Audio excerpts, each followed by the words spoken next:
akan timbullah golongan-golongan besar kubur kita sikit lagi timbullah.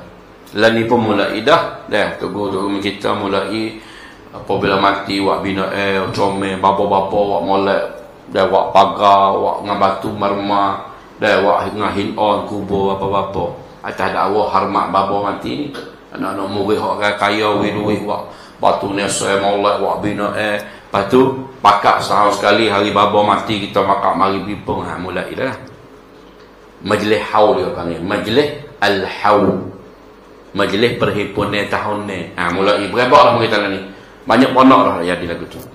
Apabila bapa tua mati jadi lagu tu. Lah ni berapa benar berita. Ayat kau sikit, kau setengah.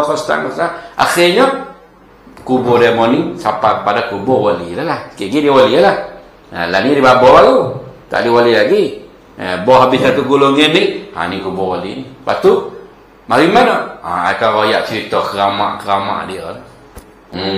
Dah biar main kata apa babo ni wali lepas situ apalah boleh minta klik mari semula lah menazar ke wali minta ke wali supaya dulu sebenarnya begitu dulu ada dah tu minta kubur apa tak ada hanya klik semula pula kenapa kan terlalu dia takut nak lawan orang nak dakwah klik pada kitab sunnah dia nak lawan fak ni lalu tiup hidup ni dia tak tahu ni hak bahaya ni hak ni hak bahaya pada akidah ni benar. Tak, ni tak apa, tak syirik, tak khurafat, tak bid'ah.